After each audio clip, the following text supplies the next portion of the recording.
Marc Rich Moore. Hello. Hey, Hey, Brent. How are how's you it going? guys doing? We're good. A little cold here in Louisville, but yeah, all good. Good. I'm glad to hear that. It's definitely cold in the whole entire United States right now, and it sucks. Yeah, yeah. It's pretty chilly here, but My thermometer thing, my app says it's 10 where I am right now. yeah, Yeah, I think it was like 14 driving in this morning. Like the Ugh. UPS trucks kind of iced in the car park, and yeah, it's pretty Ugh. You guys are sunny. used to It's cold, nice. right? Huh? You guys are used to cold, right? You get winter. yeah. We do like general misery when it comes to winter. So there's no extremes. It's just sort of like not cold, really drizzle, not heavy rain, just enough to get you wet, bit windy, bit dark. It's just that for a long time. So Hmm. Yeah. unspectacular, but long. Yeah, it's nice. At least Yeah, it's sunny, sunny, snowy. It's cool. Yeah, the Midwest saying is, well, the wind wasn't blowing, it wouldn't be that bad. So when the wind isn't blowing, it's not that bad. yeah. So let's jump into this, boys. I want to start out by asking you, what is it like to run a business with the scale Source BMX and everything you guys do has? Like, what is that actually like? It's busy for one. We're Yeah. definitely not. We're not short of things to do, but it's fun, man. It's exactly like sort of what we dreamed as kids. Like we started to shop 20 years ago. It was Jeez. just a tiny BMX shop, right? And then I guess it's growing and growing and online and all that. So it's still the same thing, but yeah, bigger scale, I guess. But it's fun. Yeah, and I guess we didn't really set out to be big. We just opened a little shop. Like literally, I think our first year we turned over 50, 60 grand. It was just Mark working in there. Mm, We had 6 bikes on display. It was tiny. And then I I guess you just set out to grow every year, and then we did for a long time. For like 18 years we grew, and then like yeah, it's just sort of happened. We didn't kind of mean to. Um, but yeah, it's cool. It's cool. But then at the same time, we're not a huge company still. We're still a small business, We're not like in BMX, it's obviously pretty big, but hmm we're not like, we know every single person. We're still, if a container needs unloading, we're there. We've been Yeah, helping fit the shop out this morning. It's still it's like BMX at the end of the day, right? It's a never. it's not that different. We still do the same Yeah. shit. We just do more of it. Yeah. Huh. Yeah. So, you guys personally, what types of things are either of you doing on the day to day? Day to day, like it's pretty mixed. Like they said, like we jump into a lot of different things all the time. I guess my day to day, I'm probably more than Rich focused on website stuff, some team stuff. Um, yeah, a few operations. Whereas Richard, I guess you're more Yes, I a guess more if businessy side, I guess. Yeah, I guess a little bit more kind of work with the buyers. We got like 3 buyers that buy stuff and work with our suppliers. And I'll speak to suppliers. We all do a bit of everything, but I'm kind of probably more on the operations, supply, finance team side. But then we both work. There's a lot of crossover, when it comes to the event, like Battle of Hastings stuff. We're both fully involved in that, Yeah, and we obviously talk all the time. So yeah, it's really yeah. we're still a small business. I It's not mean, like we're yeah. we, Literally just before this, I was helping Van put up a shop display in the store just out there. So we were up ladders, hammering things into walls. So Nice. it's pretty varied, but that's all Yeah, right. so like today we had a meeting with Yeah. FedEx to discuss rates for this year. We helped put up some shop stuff. We've talked shit with Keith about I don't know some stuff that's come in the wrong boxes or how we can fix this or some staffing stuff.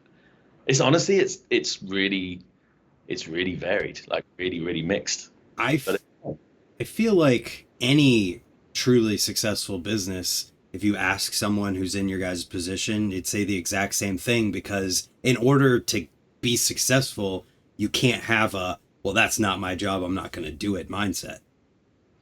no, and like, and you have to be involved. We actually enjoy the being involved side of it, like the operation stuff. To Yeah. be honest, if we didn't have to deal with as many emails we have and like, admin and tax and all the boring business, that's the stuff we hate doing. If we just got to do events and shops and like fun stuff all the Yeah. time, team stuff, that would be ideal. But I guess as you get bigger, like you just end up doing, you just get more stuff to do. Like it's yeah, like bigger inbox, more admin, more buy, everything just becomes a bigger scale, but it's effectively the same thing. That makes sense. Yeah. Yeah. I've been curious from the position you guys are in with being, such a global retailer of bike parts and things, your perspective on like the state of what the BMX industry currently as it sits kind of is from where you guys sit. Yeah, and that's a tricky one because obviously we kind of follow everything that everyone's saying, and we talk to all of our suppliers and customers, and it's an active discussion. But it's always been an active discussion since we started, like forever, even as kids growing up riding, like whether BMX was dying or whether it was big or numbers are down at races or contests are dying. Like it's always been up and down and in flux. It's a weird one. BMX is definitely tough at the moment. The business of BMX. I mean, it's always been tough, but then we've had kind of that big boom through COVID that everyone had, and certainly as a business, we grew every year for 19 years in a row from when we started. And then like the end of COVID is when sales have dropped off. And I think I'd be surprised if anyone could say that they haven't, because they've come from a boom. Mm-hmm. Kind of drew a straight line through COVID and pretended it didn't happen. It's kind of like it was 4 or 5 years ago. Yeah. The only difference is that like we've all had a lot of margin. There's been a lot of discount and overstocking. So like I think just on BMX though, I don't feel like participation is down. No, crazy amounts. People are still riding, right? But I think, and it's not just BMX. It's like a worldwide problem. It's just people's disposable income is less now than it was a couple of years back for various events that have nothing to do with BMX. And then also at the same time, costs for businesses are up. So from a business point of view, we've got less income coming in because people have got less to spend. Yeah, our costs are going up, and I think that's the same for just general industries everywhere. It's not just BMX. You could be selling anything and have the same problems. BMX is very good at sort of like catastrophizing it. It always seems so. It's just someone's just it's all fucked. Like, like everyone that used to ride a bike 6 months ago has given up. They're done. BMX is finished, and it's just not that, right? So it's just, people are just good at that. I think it's like definitely that's the biggest thing I think that we're facing is that. And we all feel it. We all have less money to spend because groceries cost a fortune, food, like everything's more expensive, travel, food, kind of just general day-to-day stuff. Everything's gone up in price, rent, utilities, because of outside factors. So everyone's cutting back on their spending because they have less money to spend, like, which means they spend less on BMX, on parts. They might not upgrade their stuff as often, but I don't know, and it's hard to tell, no one really knows if sales overall are down because nobody compares notes really. I mean, we don't know if overall complete bike sales are or overall participation is down. We don't know, but it feels pretty good. Like we don't have less people at our skate park in the UK or tickets selling out faster than ever. I mean, it's hard to compare YouTube views because that changes all the time, but for us, BMX doesn't feel it feels really good. It just feels like people have cut back on spending. Like business is tough. Yeah, and I mean, as far as the riding goes, it feels like the riding side of BMX, participation, accessibility, places to do it, all these things, it feels like it's the best that it has ever been before. Yeah, for sure it is. There's this new parks popping up everywhere. There's one the other day being built, that Team Payne Park down in Florida, and it looks sick. And those things are popping up everywhere. Pump tracks everywhere. It's never been easier to be a BMXer, like, for sure. And obviously the level of riding is insane, and the amount of content to consume for free is never ending. And I mean, there's lots of positives.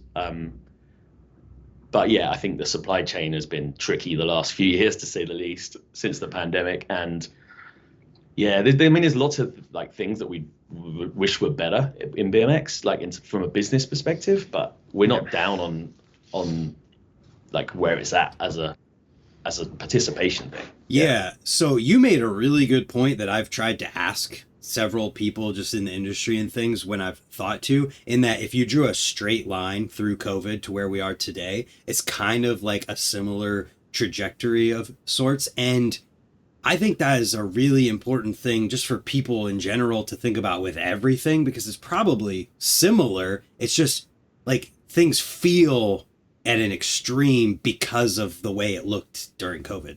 Yeah, and I've read stuff like just in the media or amongst like in the business pages of e-commerce companies and even brand like Shopify that obviously does so many virtually everyone's website now.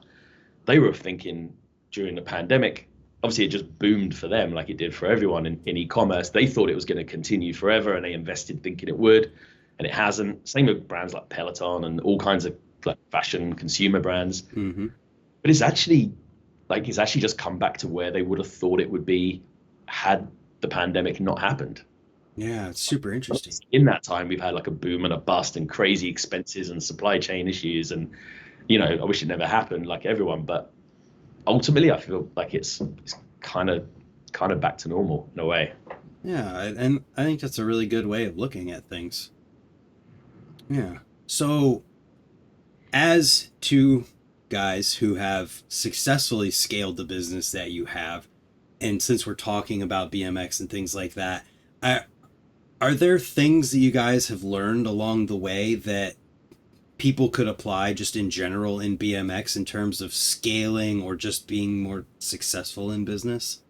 Honestly, I think like there's obviously a load of stuff we've learned, and we were in a weird position because we started our shop in a really small town, in like basically the town next to Hastings, kind of the same town. But although it's got a big a big name in BMX, it's a really small population, like less than 100,000 people. Yeah. So we kind of had to grow our market around us. That was the only way we could survive, is to get more people into BMX. And that's kind of always what we had to do, was like we've gone to schools and done demos, or gone to speak to people, gone and done talks. We still do it now all the time in England, in the Source Park. Schools come and visit and have a tour, and we do free sessions and free lessons and intro sessions and whatever it is. So I don't know, I think it's kind of our job in BMX, not just to sell to people, but to increase the number of people do it and show people how rad it is. Like that's and we've always had to do that. It's so easy though to get a kid psyched on BMX. Like it's not a hard job. It's just to get out there and do it. Like it's yeah, I mean, we've always done that, and I think the BMX is pretty good at doing that. Like most people in it are good at doing that. But yeah, but it's a tough business. Like you can't it's still a niche sport, and you have to have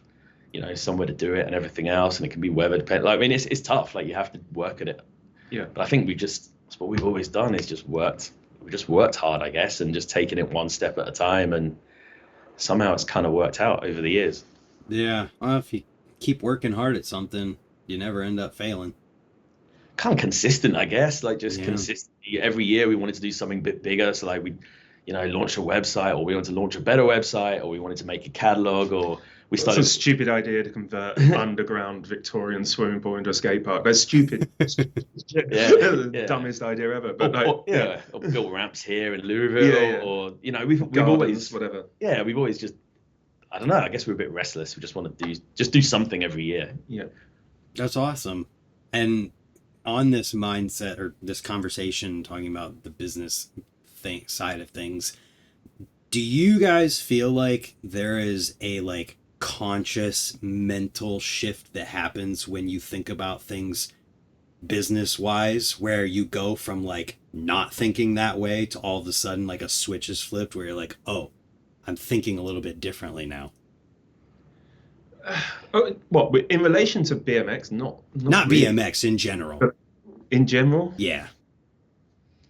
I don't know what you mean. Like, give us an example. Like, I'm not sure. Well, I guess so, like for me personally, it was when I went from looking at my own YouTube channel as like this thing that I obviously I still love doing it. It's my whole entire life, but I started to look at it more like, okay, so I make these types of videos, and then I could do this thing that would build on top of what I'm already doing to open up new avenues, or I could try to work with this company. And it went from just being like, oh, this fun thing that I do, to being like, oh, I'm thinking about this differently now. Okay, stuff becoming work instead of fun, I guess. Kind of, sort of, but yeah. Yeah, I don't know. I think me personally, I'm naturally, I think, just luckily pretty good at that. Like, so I'll work or whatever it is all day, and then like I will go and ride the trails after, and I won't even, it makes no difference, right? That's just sort of downtime for me, even though BMX, but it's not. I'm very good at keeping them separate, but I think I haven't had to work at that. That's just sort of been a natural thing, really. I don't know. It probably changed a little bit. Like we opened the store in 2003, and then had a first employee other than us maybe 2 years after that. So it kind of grew, and then I guess after 3, 4, 5, 6 years, the start of it, we didn't even think about it. We were in our early 20s, and we didn't put much money into the business. It got a bit bigger, and it done all right, and got bigger every year. But then I guess when we started to take on like loans to grow the business and have multiple employees to pay, then it become a bit more serious. You know, you have to really plan ahead a little bit. But equally, it's BMX, and we definitely don't always make decisions based on business. It's like a lot of it's on emotion or just doing things for fun rather than, you know, we definitely do a lot of stuff that doesn't, like you wouldn't do if you were just thinking about it making money. You just do it because, I don't know, it's fun to do, or because it's BMX, or you've always done it. That's awesome, though. Yeah, I mean, it's a fun business to be in, right? It's tough, but it's, I mean, it's really tough, but it's, you know, we kind of live in the dream, I guess. We've always ridden, always had the, I don't know, we didn't set out to start a business that lasted 20 plus years. But it's cool that we get to be around things we like and people we like, and I don't know, it's just the way it's worked out. Yeah, so since we're talking a little bit about, you know, being 20 years old and things, obviously the documentary exists if anybody wants to see the super in-depth version, but maybe just like a Cliff Note version of your guys' history of how things began with Source. Yeah, okay. Yeah, all right, so I guess to like wind back to the beginning is that we grew up next to Bexhill BMX track. I guess I got taken there as maybe a 6-year-old and started racing. It was next to my our mum still lives there, same house. Started racing, and then Mark did a few months later when he was like 3. So we got into BMX racing super young. But that was the BMX track, just by chance, where the first backyard jam happened in '92. So suddenly, like our local track, we had like Fuzzy Hall and Dennis McCoy and all those guys, and at that time they were. Like, we got photos of them around our house, and it was weird as a kid. Early '90s Team Mongoose, wasn't it? Basically, came over. So wow, that's awesome. Yeah. So and then we were into racing, but also road trails, and well, there wasn't really a skate park around at that point, but street, I guess, was coming in. But then, so we were always into BMX. We raced all over the world. We actually raced here in Kentucky for the World Championships in 2001. But anyway, so we were into BMX basically, and then Mark was working in the US for quite a while with Profile in Florida and teaching BMX and digging trenches at their factory. Yeah, so we went. So I was racing at that point. Like 18, maybe something like that. And I was racing a lot, and like that's back when you used to like ride trails in the week and then go racing at the weekend. That was like, all right. So he's doing that, and I was on Profile at the time, like the Profile factory team, I suppose. And there was a race in Florida, like Orlando, like the Easter Classic or something. So I went there literally just for that race, and then ended up staying in Florida for like 4, 5, maybe 6 months, something like that. But Profile needed, whether they needed it or whether they were just being kind, probably just being kind, they just sort of let me hang around there and pack boxes and sort of paid me a little bit. And then I helped out with the clinics, like Percy Owens was there. It was a pretty cool time. You got to travel around the US, and actually to Louisville was the last stop, weirdly. That's funny. Like the world circle. And what's really weird too is like the race in Orlando, there was like a Roots Jam next door. So we were hanging out at the Roots Jam and watching that and racing, and then we went on a tour. So we did all that stuff. Yeah, and then actually in parallel to that, so like maybe a year before, I broke my femur racing BMX.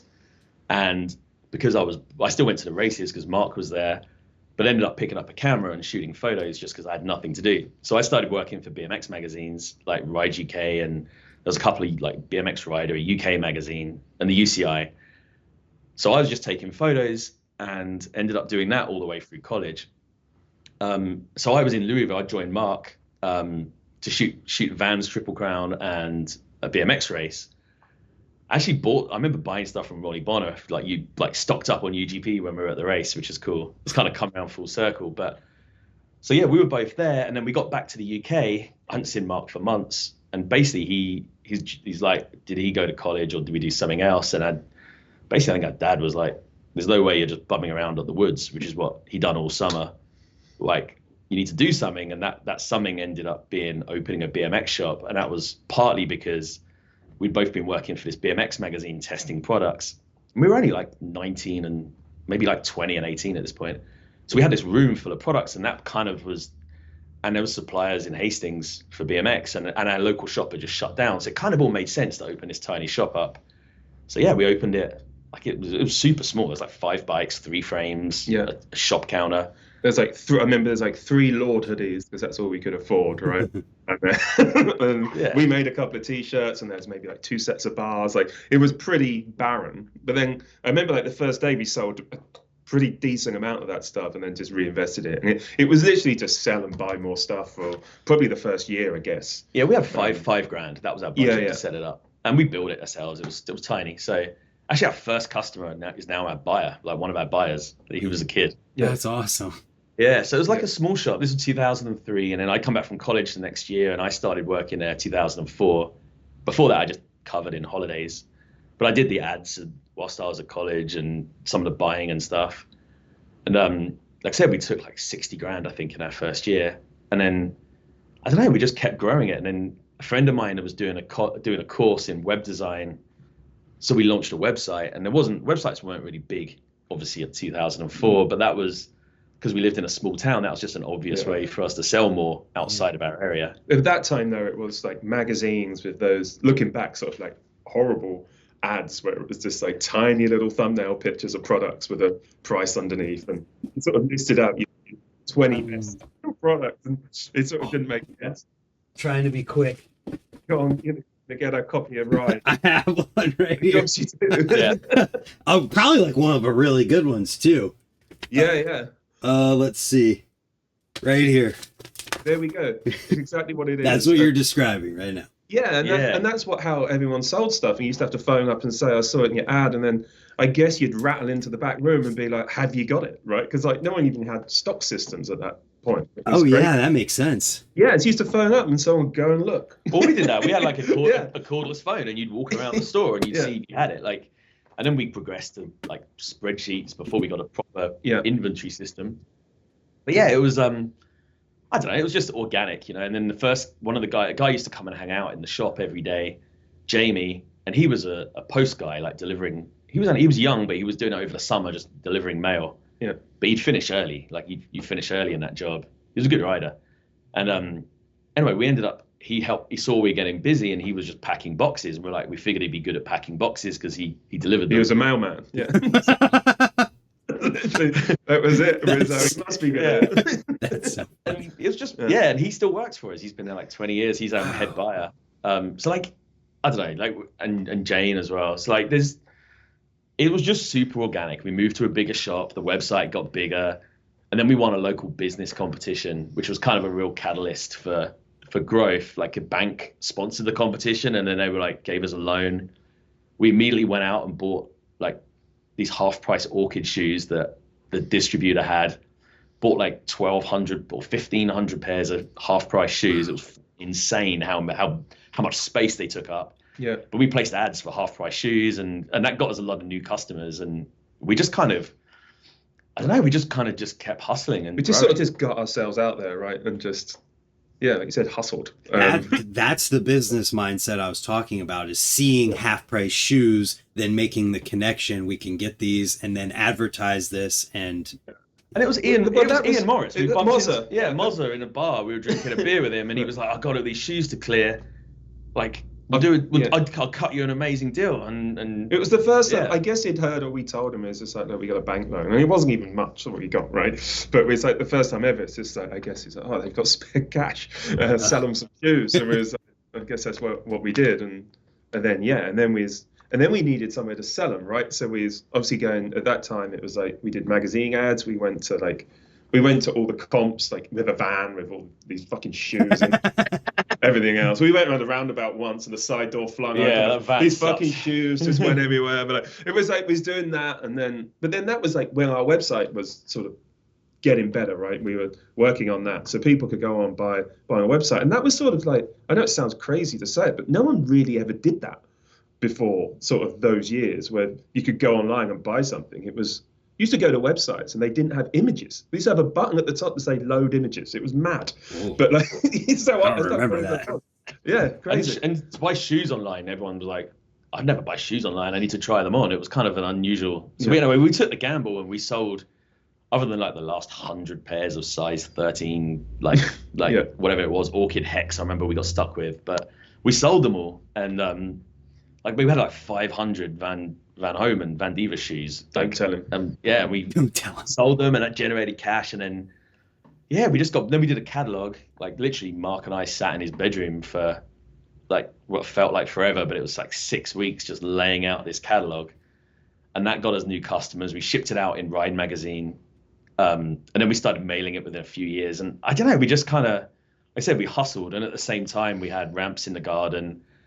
We moved to a bigger shop. And then we found it was the church. The church was the big one. So that was 2008, I think. Mm-hmm. We found this old church advertised. I just seen it online, because our shop was getting too busy. We couldn't store everything in our warehouse. And it was just like a small, tiny little lock-up warehouse, storage warehouse.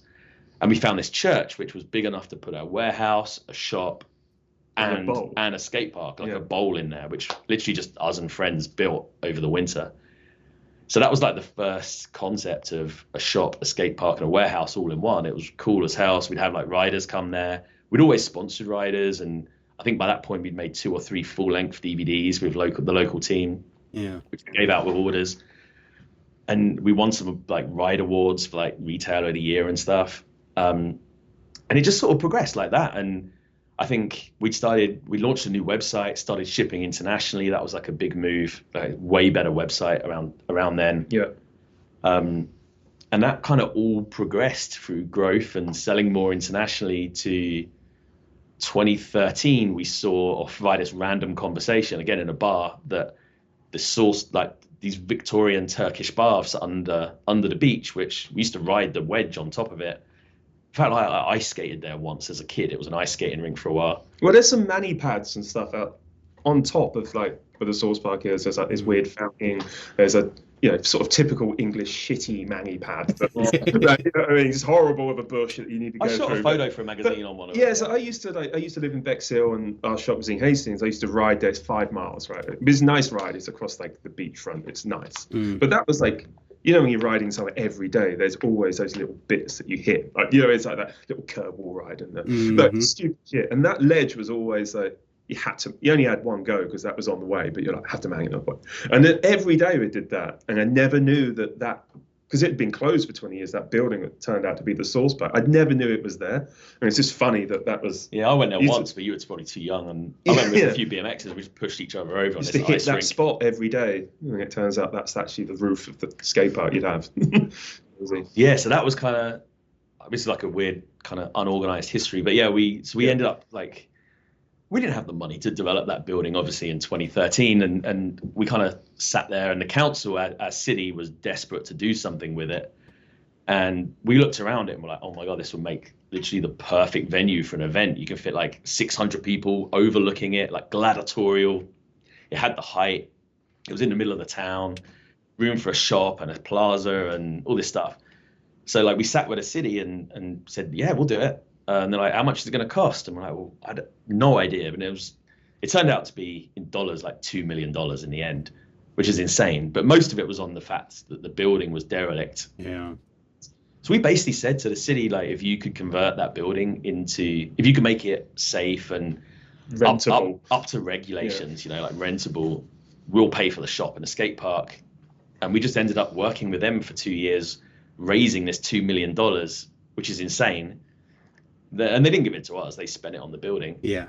We built the park and obviously launched the Battle of Hastings, which was awesome with sponsors and everything. And just kind of went from there. And then we just carried on growing. And the year after we opened here in Louisville, got with Keith Trainer, who's our manager here, who weirdly Used This to, is a weird link. Go on. yeah, that's This is the weirdest link you'll ever hear. So obviously we knew Trainer as a rider, like growing up, he was an awesome rider back in like the 90s mainly, I guess. And but he used to come to Hastings for the backyard jam and used to hook up with our babysitter. He might have told me that. Yeah. So we hadn't really figured it out when we got in touch with him. Bolton's put us in touch when we were opening here, and so yeah, he's been killing it here ever since for the last sort of 6 years now. Yeah, wow. So, is the city of Hastings like super stoked on you guys then with everything you've done with that investment that they helped you make? few people that aren't, but yeah, generally, yeah, the city's like they use it on the front of brochures and they love it. That's like we're like their poster child. Yeah. We have to do tours for local politicians all the time, all that kind of stuff. We're like a symbol of regeneration, I guess, and it helps them because it makes them look really good. That I mean, Hastings doesn't have any international events, really, not sports events. We're the only ones. So yeah. Wow. Yeah, we always laugh that it's like when Nora Cup started doing at the end of Battle of Hastings, it was just like there's never ever anything that's moved from Las Vegas to Hastings. Oh. It's never ever going to happen ever again. Yeah. Yeah. I mean, it's got to feel sometimes like some things are just meant to be. That one was fully like that, and we kind of joked about it at the time that it was literally under our feet. You know, we'd walk or ride down there. Like Mark filmed a section for one of our old videos, and he said, and literally he's riding on top of the building, not knowing it was there. It was kind of super weird. It's super weird. So yeah, it was like fate that it was just kind of there, and that was like a catalyst, I think, for us to grow quicker internationally. But yeah, it's all like I said, a lot of this stuff. It wasn't like we set out with a master plan or anything. It was just keep hustling and keep pushing, and then doors opened. Yeah, man. I mean, just thinking back in my own memory, like it's like personally, Source didn't exist, and then all of a sudden it did exist, and it was just this huge thing because I didn't know yet. Yeah. But it's weird because like we just, like I said, we opened as a tiny BMX shop like every other BMX shop did, and we still have customers. One guy works for us, and we got photos of the first day we opened the shop, obviously. Well, only because our mum took them, I think. It was like plan it. But yeah, there's 3 people in there that are still our customers now. 1 works for us, and 2 still ride and still buy stuff. Yeah. So we have like customers that have been with us for 22 years, but then like I don't know, we have BMX has just got constant new people coming through as well. So like I guess for a lot of people worldwide, we only really got big when we opened in the US and did Battle of Hastings, which was like 2016 to 18. Yeah, I guess it kind of, for me, just being so engulfed in everything I do, I wouldn't have heard of it until those types of things happened. Yeah. Yeah, exactly. So, and then I guess it just become international. Now we have a place in Germany as well, which is run by Akeem, like a pro, you know, pretty much everyone that rides, that works for us rides, but Akeem's like an overt pro rider. But he was the organizer of Battle of Hastings when we opened. Now he works for us in Germany, so that's cool. So yeah, it's just progressed a lot. That's amazing. So, having said everything you said and everything you guys have lived through and done and hustled to get to where you're at, does it like affect you guys personally when you hear people being super negative about Source? I mean, I love that reaction. No. If someone's not livid on Instagram, you're not doing something right. You know what I mean? Like, haters are going to hate. And also, like, I'm not even offended by it. Like, I see like a few, and like 99% of people are fucking psyched or super positive. And it's usually the same group of dudes that just, it seems illogical. Some of the shit they say are just like, that makes no sense. Yeah. And they'll be like, Battle of Hastings, corporate. And you're like, you fucking idiot. Like, so you're mad. How is this? Have you seen the event? Like, how's that corporate? And it's kind of weird. Yeah. Like, it's just illogical, some of it. But so it doesn't bother me in that sense. Like, if I could agree or see their side, I'd be like, have your opinion. But actually some of it is just so mad. Like it's almost funny. Like, and people don't. I guess people don't say it to our face and argue it out. It's just these pop shots occasionally online. yeah, And sometimes it's even people. Some of them I know, a handful, like either previously worked for us in the UK or applied for a job and didn't get it. Like, and there's a few of those. And actually, I don't know, like 99% of our customer reviews are positive. 99, like we walk around the events and hang out with our team riders. Everyone likes and our suppliers, and they like what we do, and they're super positive. And so I guess we just kind of focus on, it's kind of funny if people want to waste some energy hating something that we feel is really good. Yeah. And I think we just go to bed at night like stoked on what we do. Like I feel we've got a really clear conscience. We think we do a lot for BMX. We invest a lot in it. Like our heart's really in it. Yeah. I honestly don't think anyone's got a valid argument against anything. Sometimes it's just jealousy that I guess that we're bigger and get to do more fun stuff. Yeah. And what blows my mind personally is to see people saying like, talking about buying rider owned and from these rider owned shops and things, but then they also in the same breath say to buy from source, and it's like it doesn't compute in my brain, because like I'm looking at two dudes who still ride, right? Like what? Yeah, and maybe it's like that rider owned thing as well. That sort of like DIY, one guy in a store selling stuff. It's like sometimes that's really good, and we've done that. And like it's sort of just like a bigger version of that, I guess, to a degree. Yeah. But sometimes it's like if the store you've got's not generating enough to put stuff back into BMX, then it's not doing that good a job at anything. Do you know what I mean? So BMX is, like it or not, if there's going to be an industry for BMX, it needs to make spare money to promote itself and to do comps, sponsor riders, go on trips, all that stuff. And yes, if you're operating under a level where you can have anything to put back in, it's really not that useful, right? Useful to the one guy maybe in the store, but as BMX as a whole, they're actually taking money out of BMX. As we're anything that we sell, we spend at least 10% of anything that we get in on BMX marketing. Like that's just, it's always been that way. Like we've always put back in. And don't like, I guess people need to realize there's never ever going to be that much money in BMX that makes so loads of money. Like, do you know what I mean? It's like we might be like, I guess, the biggest store or whatever, but it's still not we're paying ourselves millions or all that. We're just not. And like any money we make, or it's a stretch to do Battle of Hastings, and it's a stretch to do Battle of the Brands. We lose money every time we do it, and it's not. We do it because we want to make BMX look cool.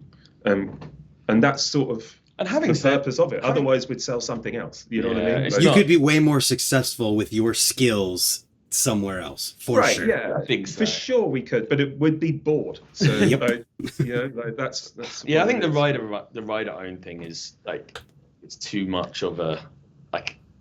I don't know. Like it's good that most brands are owned by riders, but then there's a ton of brands in BMX. I actually think we probably get more of it's easier to criticize us because we only do BMX, but half of our competitors aren't BMX companies. They're either foreign owned or their main business is e-bikes or RC cars or scooters or whatever the hell it is. Like, because we only do BMX, it's probably easier to criticize us sometimes. I don't know. I also think that there's probably a lot of people who have no idea that like some of these companies that are owned by foreign entities, what the other things those entities own even are. I think it's like just like an ignorance thing.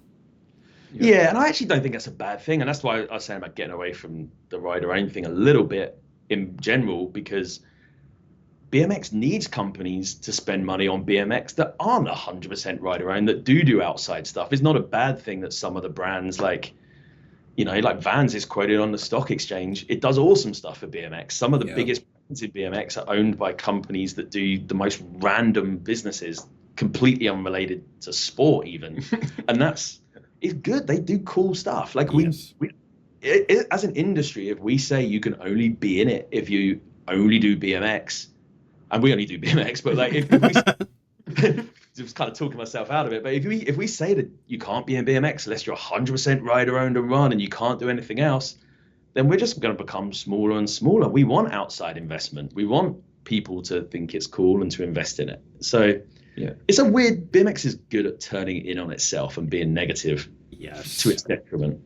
And I don't know if either of you saw my Instagram post that had a headline that said BMX is dead. Right thing, yeah. Yeah. But there was, a conversation stemmed from that. And just for anybody who has no idea what I'm talking about, I saw the first minute of Ride On, a video that came out in 1992. I saw the first minute of that for the first time ever on Saturday. And it was because someone told me to watch it, and I read these words and I was like, oh my God, like literally people are talking like this right now. And so I wanted to make this post just quoting it, making it kind of look like I was saying but I just quoted what someone said 30 years ago. And just to show that people have talked like this for 30 years, but we're still here. Well, we watched that video in 92. Exactly. And at the time, we were obsessed with BMX. I was 11 at the time. And at the time, I read every magazine as soon as it come through the door, like every word of it. And everyone was talking about that at the time, is BMX dead? And the letters pages of magazines were about that. That was rad at that time. Like it was cool. And it had some of the best contests and some of the best riders kind of stemmed from that era.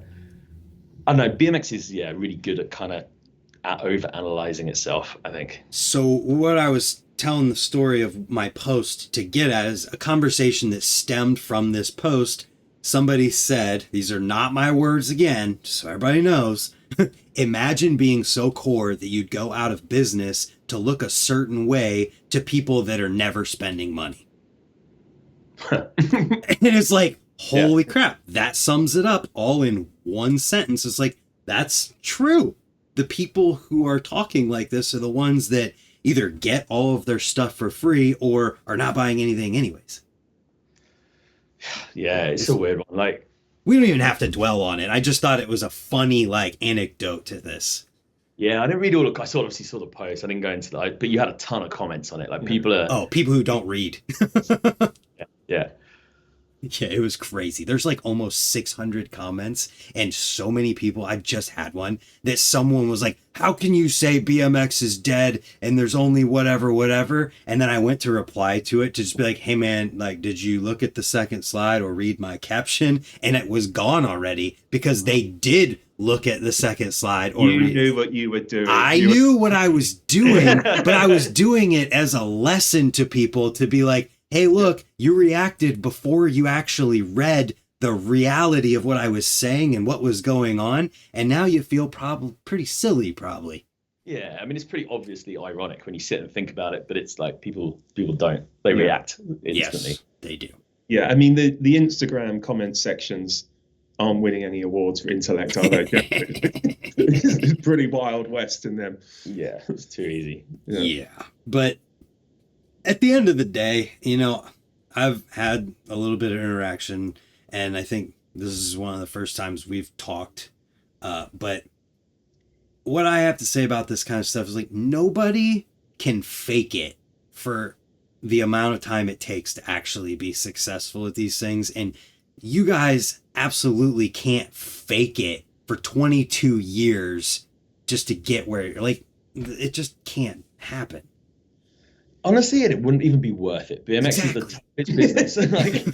It's like nobody would have done this business for this long for the financial rewards. It's just not possible. And the fact that, and everyone that works for us is the same. We message each other at like 9 o'clock at night or 5 in the morning, and we'll meet up at the weekends often.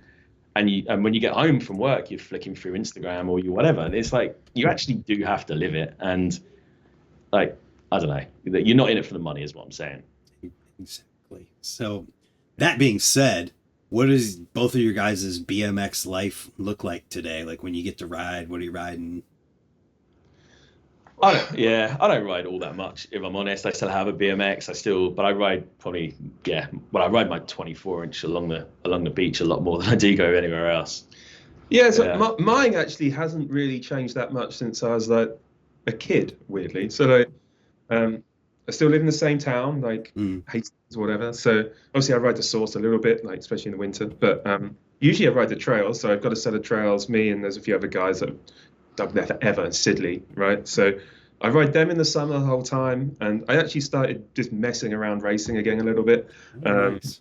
No, I'm not taking it seriously. Like, there's no protein shakes and any.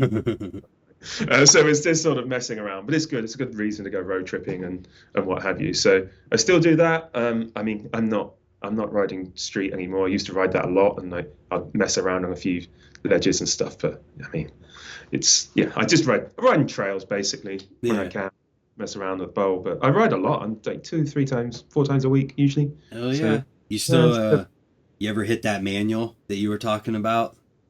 the one on the top of the Yeah. park. Yeah, I hit that like every couple of weeks still. That's so awesome. It's so like if you ever go past it, you have to do it. And it's like the hop is a foot. It's not.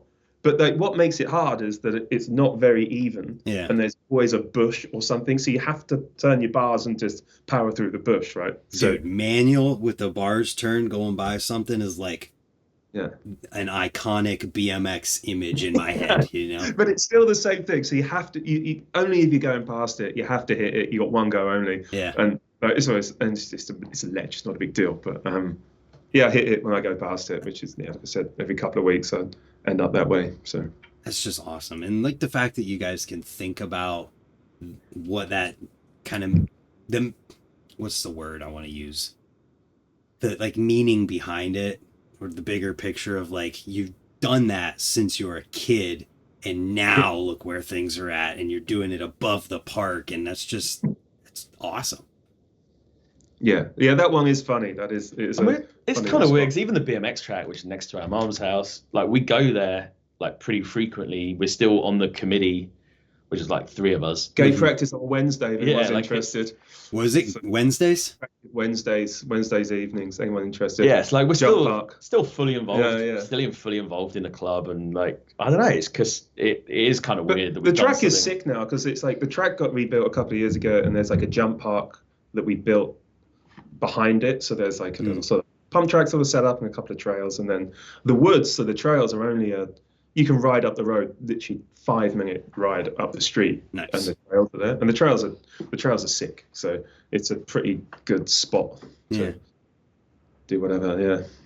That's awesome. I don't know if this is a recent thing or if it's just that I've only caught on to it recently, but I've seen Nick Long tagging and talking about Source Race a bunch more. Is that new, or am I just now seeing it? No, not really. So Nick, It's been a year. yeah, it's been a year. We've been speaking to Nick, and obviously I love the stuff Nick does, and he sort of likes the sort of Source aspect and that sort of merging of freestyle and race, that little bit that's sort of not doesn't happen all that much now. So yeah, he started doing some track previews and sort of like repping Source and giving out some stuff at his clinics for us. So yeah, it's quite a nice tie up there.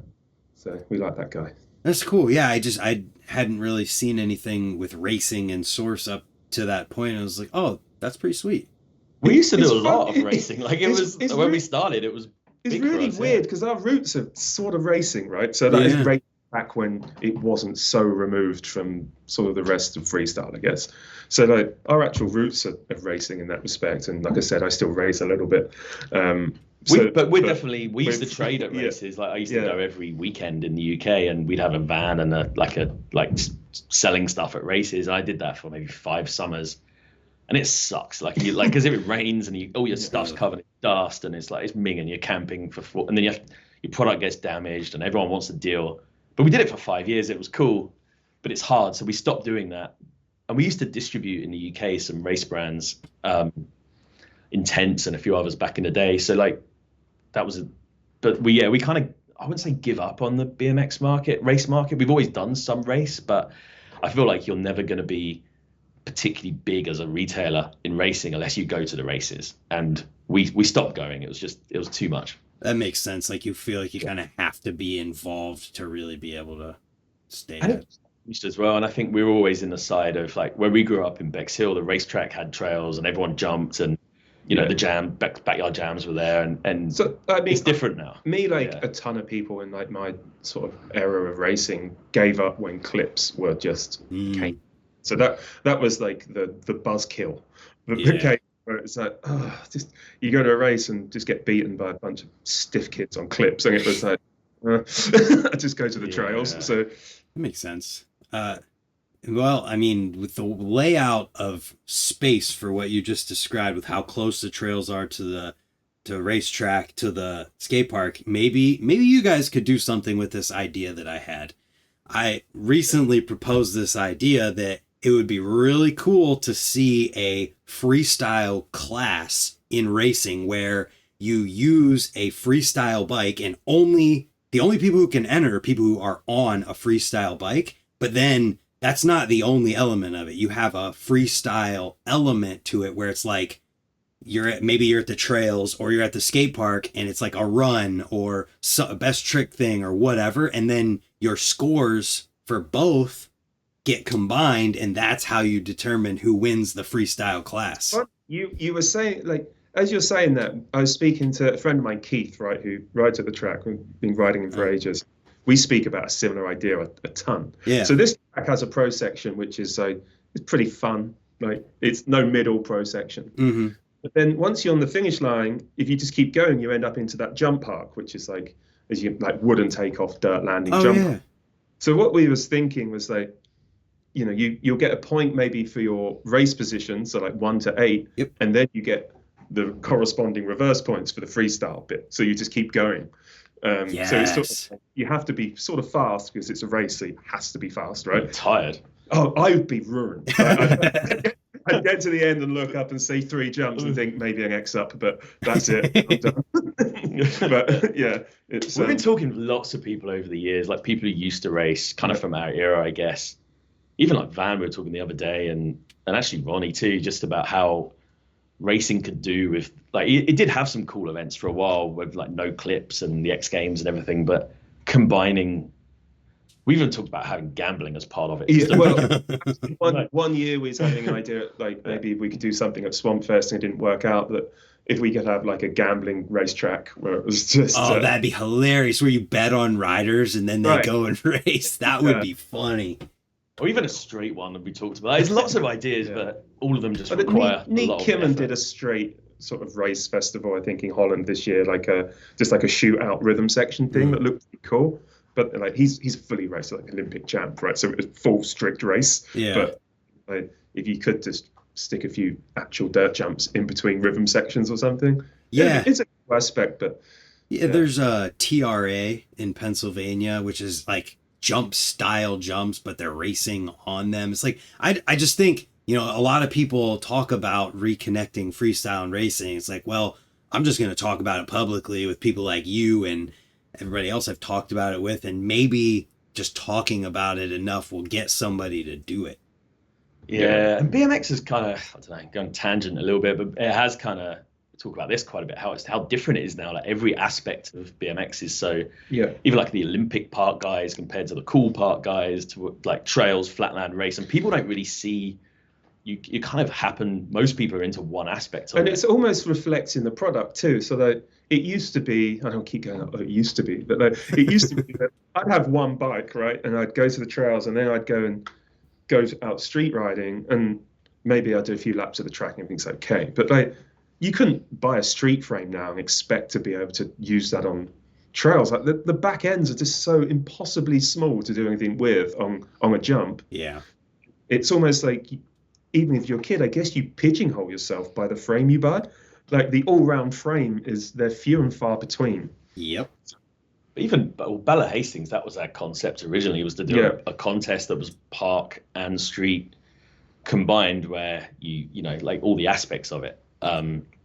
And we've even talked about doing stuff at the racetrack, or bringing a flatland contest in, or trails down the high street. And, you know, if money was no object, then you could turn it into that kind of festival of BMX with all elements, you know? Yeah, the trails down the street in Hastings would be sick, but and I'm sure we'll get the city to do it, but it's a lot of money, right? And are you talking like building dirt jumps in the street? Yeah. What? Like, That sounds... Even Hastings, like, it has tight streets and it has bars and restaurants, real closely packed. And it's hills. And it's hills. There's hills everywhere. It's like really old. Like it's it's 1,000-year-old town, right? So it's it'd be cool. You could just get stuff in there. That'd be awesome. It's just the finances of doing that. Like you can of us trying to talk like Monster or Swatch or some of our sponsors into.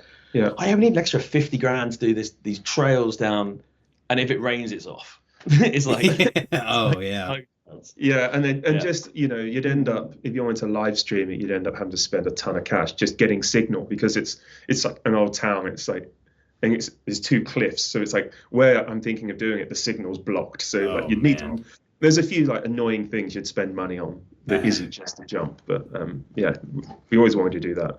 But never say never. I mean, you put it out there now, so got to do it. I guess. The live streaming element, man, that I'm familiar a little bit with how that world works, and it is crazy. So actually, just quickly then on that live stream thing, which I find is always funny and something we never really sort of get out there. So when we live stream Battle of Hastings, like we just pretty much like we did with the business, we just sort of figured it out ourselves. So we've never paid anyone to come in and do it.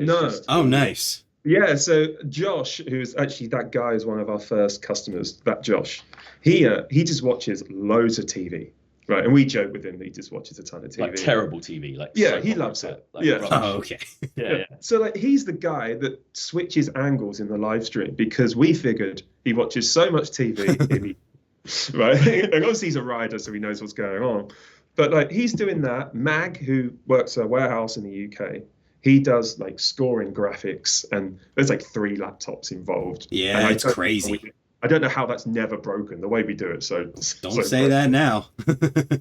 Yeah, but even and then we went to the local college and we knew they did like a TV broadcasting course or whatever. We're like, can we borrow your whatever the mixing desk? The switcher thingy. Yeah. The Black Magic switching desk or whatever it is. It's Black Magic. Black Magic. So it's this big thing you'd never buy because it's like 10 grand. Yeah. So we borrow that, and I don't know. Over the years, it's just kind of figured it out. That's awesome. Never pay someone to come in. Like that would cost so much money. We asked, right? We got a quote. A few years ago, or like a ballpark figure, and they were like, "Oh, it's about 60 grand." It was like 60 for grand. one BMX event in a weekend. But I mean, they're bringing in a truck. They got people. Like it's legit, but still.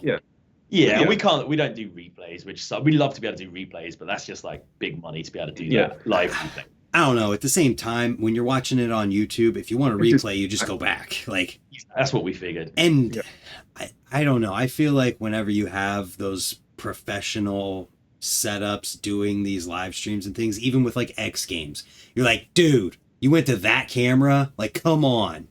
For most of the event, because they might not be BMX people who are in charge of it. Yeah. And every single filmer, every single one is a BMXer. Every single guy, other than the sound guy, is a BMXer. That's probably good. And then there's obviously like Trey and like all those guys, or whoever it is that year is involved. So it's, I don't know, we just wing it like most things. One of the things I do in life is I have a part-time job working with a farm manufacturer that makes a tractor. I run their YouTube channel. I make all the videos. We travel, we film. Literally 99% of the time, we are consciously winging it for everything we do. And like the people who are running this thing are smart people. They've had massively successful businesses that they've sold. And sometimes that's the best way to do it. Yeah. I don't think there's any other way. If you're going to do something new that someone hasn't done before, unless you've got unlimited funds, which obviously we not going to have in this business, you kind of just have to figure it out. And I think it's good when you figure out that no one really knows what they're doing. I think it just sort of gives you confidence to make it work, right? Absolutely. What it is. Yes, that's fully it. I recognize that the second that I went to go do this video job that was my first job out of college at a factory, and I'm walking around with the lady that they paired me with to do this stuff, and she's just telling me how like everybody just acts like they're still in high school even though they're adults. And I just made a really obvious realization that like, oh, nobody actually grows up. They just pretend like they're grown up so their kids will listen to them. Yeah, it's true. And winging it is like, you know, you wing it the first time, but like we're on the 8th, 9th Battle of Hastings now. It's a well-oiled machine, that live stream. Right. Even though we've had to make it up, and the same with like warehouse systems. We didn't know about that 15 We should years charge ago. it out for 80 grand to go someplace. You guys could make a live streaming business. There we go. Yeah. But yeah, like you have to figure it out, and then I don't know, you just get the systems right. Yeah, it totally makes sense. And I don't know if that's a weird segue or perfect segue to talk about like the whole thing with Ronnie and this mergers. It's kind of feels like that's what was trying to do with it, is figuring it out and figuring out what the future looks like. And we've heard Ronnie's side, obviously, with the RBMX thing. I would love to just hear from you guys about it. Yeah, I mean, it was crazy. So I guess it was like fall 2023. Ron was going to Germany, I think for the Freedom Awards or something. And he was like, oh, I'm going to come to the EME message. And we'd obviously known him. Actually, only known him for a few years, really, since we opened in the US, even though we'd sold his products from day one. And we knew him from UGP. We didn't know him, but we bought UGP from him and loved that stuff. But we were just kids then. Probably just annoying kids at the track. But like, but yeah, he was like, emailed, and he's like, I'm going to come to Europe. I might come to the UK, but I'm really just going to Germany. Do you want to come over? And obviously the awards were in Cologne near our warehouse. So we're like, yeah, we'll just come and hang out with you there for a few days. And I think Mark got sick, actually, so it was just me that went. We had an ankle operation then. Oh yeah, that was it. Yeah.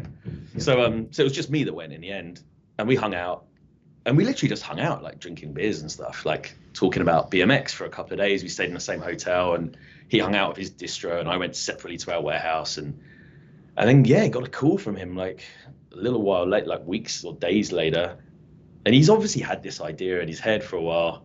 He was like, well, how about we partner up? Which was a crazy phone call. I was like, whoa, like surprising, but like super interesting. So we just spent some time like really talking about, I don't know, like all the savings we could make, all the opportunities it would create. Also just about like the story that it would create, like how people would talk about it, how it would be perceived. And yeah, just the more we talked about it, like it didn't take long, it got really exciting. And because a lot of the stuff we were talking about in Germany, and this kind of that everyone talks about in BMX, is how hard it is and how it's going to get harder and harder because costs go up and up, prices don't go up and up, which means margins in the middle go down and down.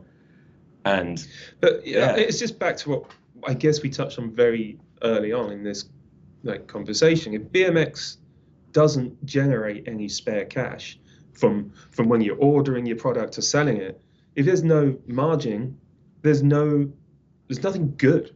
So all the good stuff that's happened in BMX has been from BMX companies making money and investing it by doing teams, comps, all that good stuff that we all love to do. Yep.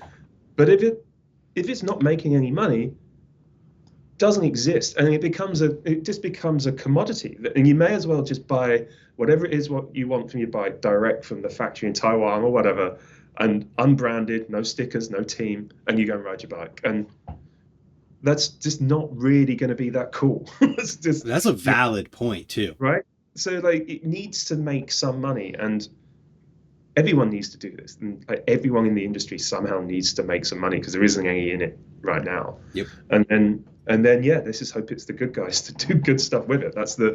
And it will be, because they're the guys that know what they're doing, right? So, and the ones that are actually going to stick around when things are the worst. Yeah, because if we don't do this, then every cool BMXer, every cool kid's going to end up a mountain biker or something else. And there's not. Yeah, I think we as an industry, I think like, and everyone's. And I guess it come from like we built this kind of global logistics, and we've actually spent a lot of time and money over the years putting really good software and systems and logistics in, and we're really kind of proud of that. Like it's dialed, orders come in, they go out, we can ship a lot of stuff, we have global marketing, logistic, all that kind of stuff. Even though we're a small BMX company, we've concentrated on tech, I guess, a little bit. And Ron kind of saw that, and he was like, can I go and build that myself? Because I need it in the future, or how about I just partner with these dudes who've already got it? And I guess that's where he come from. And we've always loved Ron as well. He's the nicest, coolest, most interesting dude to hang out with. Yeah. Like he loves BMX, and he's like obviously really good at what he does. And just over time, you just you realize you can work with someone and get on with someone. And yeah, without repeating everything Ron said, it's just a cool opportunity. And also I think we've always just gravitated towards doing new things and trying new things and trying to grow all the time, because I don't know, it gets boring otherwise. So it's super exciting. We're stoked, and the guys down at Sparky's are awesome. Like, they're a small team. We've known them. I don't know, like some of them we've just known through like Ryan Scher as being a pro rider who we looked up to. He rode Battle of Hastings too, right? He did a freaking turn down on the same jump. What? Did he do like a crank flip to Fufana or something? Did he do something like that? Oh, yeah. Was it a Bubaka? Oh, it may have been. Yeah. It was a Bubaka on the freaking sub. Yeah. And he didn't even want to ride. Trey basically talked to him. So yeah, and then like obviously we work with his other team like GL and Austin and all those guys who've been there a long time, and so yeah, they're just cool people, and I don't know, it feels like a really good team. But we all are also, although we're combining some things like warehouses and stuff, we're still kind of run as separate businesses. They're down in Florida, we're in Louisville and Hastings. So yeah, it's interesting, it's super cool. Yeah, it just makes complete sense, and hopefully we get to work. We obviously already work with a lot of brands at different levels around the world, and we'd like to work and partner with more people in various ways, and BMX to work together for everyone's good, I guess. Yeah, and I guess it's just we're cutting out the duplications of costs, essentially, right? So we have warehouses, Sparky's used to have a warehouse, there's this guy doing the same job that we already do, and if you can combine it, there's like a ton of savings you can make for free almost, right? So even just negotiating with like FedEx or UPS, we're now a bit bigger, and not having to pay an extra Shopify license or whatever. Like there's savings to make, obviously, but yeah, it's also just fun being part of a bigger company, I guess. Yeah, I guess, talking about the savings thing, I was just getting ready to ask, like, what are some of the benefits that you guys see out of the deal with it? Yeah. I mean, savings is the obvious thing. I mean, we have capacity in our warehouses from when we had more inventory, and obviously we're kind of set up just to be bigger. We've grown this infrastructure, so it uses up some of that capacity, which is cool. And like there's just been able to work with good people to make things more efficient, and been to have more marketing dollars to grow the brands and everything else. There's lots of benefits, and it's just more interesting as well. It just makes life more. It's another challenge. Yeah. So, obviously, there's a lot of people talking about this whole thing on the internet. People speculating, making shit up, all this stuff, and I think ultimately it comes down to this one thing that Ronnie mentioned: working for cost savings to help increase margins with things. And I literally talked to him on the phone for an hour and a half before we did this, because I was supposed to talk to him before we were even going to do this. But the one thing that I think might ease things in people's minds is, you're not just, maybe I'll let you answer this. Are you guys translating those increased margins also to the IBDs at the same time? 100% that. So what we want is, if there's less steps in the chain and we have a centralized warehouses, which maybe, so before Ronnie would have to say Germany, for instance, he'd make the stuff, he'd sell it to a distro in Germany, then they make a cut and they sell it on. If that's not happening, it's essentially selling to himself in Germany and then going out. There's more margin left to give dealers. Yes. Right. Yeah. So there's a few, and look, there's a few benefits. So like having stuff here in Louisville rather than in Florida, it means the shops get stuff faster.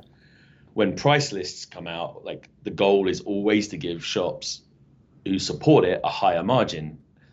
Equally, we've just done this thing in Germany where like Ron's German distributor, who we've bought from for ages and we love, Christoph, he's been in BMX forever, as a pro rider and distro.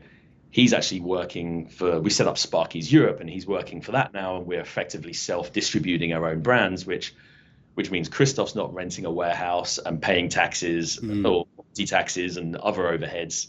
So it streamlines it way more, so we can give a better service to dealers across Europe and support the distributors in Europe. And there's lots of kind of efficiency stuff. And I guess, like, look, we love BMX shops. I know, like, sometimes we're kind of made out to be some kind of like hate on the shops, but well, firstly, we are a BMX shop. We've always loved loved good BMX shops, the ones that put back in and support it. And BMX, as well as skate parks, shops are kind of one of the hubs of the scene. Like, we want them to survive, and we'll do everything we can to give them a tool to help them, to create brands that sell, that are marketed. And it just gives, I guess it gives Sparky's more, those guys are really good at what they do, and it gives them more resource to make it even better. Yeah. And a big part of that is stores. That's the biggest part of it.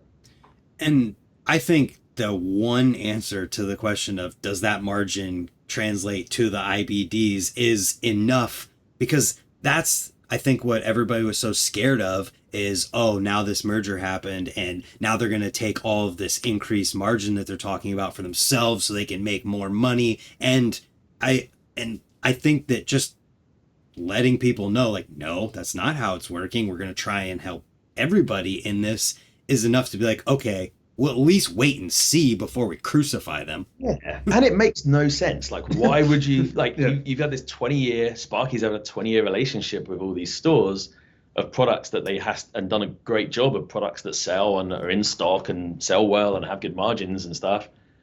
Why would this deal make any sense to any of us if we were going to stop that happening? It like, we have to enhance it. That's the only reason. Yeah. Like, there's no logic to that. Like, otherwise, it just doesn't make any sense. Yeah. So I mean, that statement alone, I think, should clear things up for a lot of it. And in my eyes, that was the only question that could even be had, because obviously I covered it when it first came out. So immediately there's a million comments. I got people messaging me, and everyone who's trying to crucify all of you guys, I'm like, can we at least just wait and see what it actually looks like and not just assume we already know? Yeah, and I think, look, sometimes you see some of those comments and it's the same handful of people. It's not that many people, but they're the people that shout loudest. Yes. We actually do speak to all these suppliers and shops on phone calls on a pretty regular basis, whether it's us or people within, like, we're mostly friends, mostly positive, like overwhelmingly positive and friends. And people buy from us because we offer a really good service. It's like some of that negative stuff is kind of, there's really not that many people, and it gets kind of, I guess they shout the loudest. Yes, I deal with that with my own things. It's the vocal minority is real and the silent majority is real. And then I feel like there's even more people in the in-between that just don't even care. And it's not, and it's honestly not worth it. Like, we all see stuff, don't we, sometimes, and you think, even outside of BMX, and you think, I should jump in and shut this guy down because he's an idiot. But if you raise your head above the parapet, it's just going to create this shitstorm, ruin your day. Yep. So people, why bother? You just let them talk shit and let them, like, whatever, just let them crack on with them, make themselves look stupid to virtually everyone. And on that note, I prefaced Ronnie with the question, and we already know this is the topic to talk about, is that whole restructuring thing that happened last year. On the letting people look silly, can you guys just make sense of what that was? Because when it happened, no one said anything, and it was all just speculation. Yeah, and I guess we couldn't. It's a complex topic as well, so it's not something I want to talk about on comments of an Instagram thing. It's weird. Yeah. And obviously, people with their own agendas, like a handful of people with their own agendas, was just outright lying, to be honest. Yes. But so just I guess the short version of this, to kind of rewind. So Mark and I started the business 50-50. Obviously, we're brothers, in case, like, sometimes people not lovers. Yeah. Oh, you guys aren't married? No, not yet. It's weird checking in a hotel sometimes. We get that all the time. But yeah, so we're anyway, so we're 50-50. We started the business in 2003 as a UK business, and we grew every year for like 18, 19 years, and then hadn't had investment, obviously. Like, we borrowed money from banks, repaid loans forever, and then we got approached by a big investment bank in the UK, saying, we got investors. This was at the start of COVID. Actually, it was before COVID, and we were like, no, we're not interested. And then during COVID, they got in touch, and they were like, yeah, we got investors that really want to invest in e-commerce businesses, and we won a Queen's Award for business, which is why they got in touch with us. I guess we got some press in the UK. Anyway, we ended up taking on cut a long story short, a venture capital investor who effectively bought a third of our business and gave us a ton of money to grow, which was awesome because we were in COVID and it was like, you know, there's a lot of inventory coming that's delayed. We don't know which way it's going to go. We expect it's going to grow, but it might not. So it was cool to have this kind of money to support the business, which was cool, and some outside expertise as well because it was getting bigger, and some bank debt which was attached to that VC. So the first time ever we had an investor and we had some outside money, and I guess it was all cool to start with, and actually it was always cool with them. We never fell out with them. We still talk to them, but they're just like investor people, and after about 18 months, the kind of bottom fell out of the BMX market. Everyone was selling stuff at below cost. We had a ton of inventory and no profits. And part of the rules of their investment was that you had to make a certain level of profit and have all these, like, there's covenants in place, you know? And the choice was they either put more money in to support the losses or to support the loans that we had. And I just rewind. They put loans in. That's how they invest money. They invest like millions in the business they put in at the time, but they put them in as loans that don't have to be repaid. But there's rules that you have to hit certain targets. Okay. So right, they had a choice to put it in, and they didn't. So we ended up going through this process, this restructuring in the UK, where Mark and I ended up taking the business back, and the investor lost their money effectively. The bank and the investor lost their money. But it only affected our UK business, not nowhere else. And everyone got paid. The person that lost the money was the investor, who that's kind of, it sucked, but it's kind of what they do. Yeah. Some of their investments don't work, and this one didn't. So yeah, we restructured the business. It didn't affect any suppliers in BMX in any way at all. It didn't affect any customers in any way at all. There wasn't a single order that didn't ship. I mean, it was a learning curve for us because, like I said, we never had investors. We went from 100% Mark and me to just under 2 years, we were 70% own the business. And now we're back to 100% own the business. So, yeah, it was kind of an interesting period, but it wasn't some of the stuff you read that, you know, that we'd done something or that people like BMX had lost out was nonsense. And actually, it enabled us to invest in like the bike builder on our website, which is awesome. We used some of the money for that, and we used some of the money to take orders that we probably shouldn't have done because they were 2 years late. And so I actually think it was good for BMX that companies were looking at investing in it. Yeah, when that all happened, I was obviously talking to people, and I literally said, this sounds more like somebody on the outside was the one that lost out, not anybody on the inside. And it's wild to hear that was what would actually happened. And there's been so much speculation, so many lies around all of that I just kind of felt like it would be a good thing to just clear everything up. And it sounds pretty cut and dry from the way you say it. Yeah, it was pretty straightforward, and it was obviously like a steep learning curve being involved in that world, which we'd never even been involved in before. It was crazy, but yeah, it didn't, like I said, it didn't affect like BMX suppliers or customers in any way. It was a very external thing, but it was complicated as well. Like that kind of stuff is complicated, and it's UK only. It didn't affect, like I said, the US or Europe. So and also, you're not going to go online. It's not something you can discuss on Instagram to a minority of people. Like most people aren't interested in that stuff. Yes, in a paragraph of text. Right, or a press release of some kind. And I understand now why you guys didn't do that. And I purposely didn't talk about it, and I was waiting to see if there was going to be something like that. And I'm glad I didn't at this point, because I feel like the proper way to talk about any of this is in a long form way like we are right now, where you can get everything out.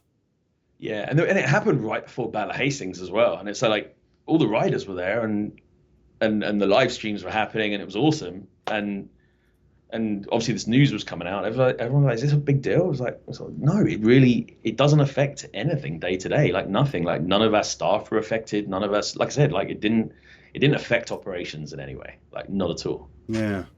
Interesting. Yeah. But yeah, it was definitely an interesting time. But yeah, I think we were fun. Like we learned from it. It was super interesting, at least. Yeah, it's kind of outside of anything I've ever known or talked about, really. Us too. Yeah.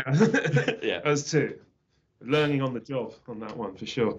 Man, that's wild. So, on that note, I'm going to pivot totally different direction because we talked a little bit about giving back to BMX and the types of things you guys do.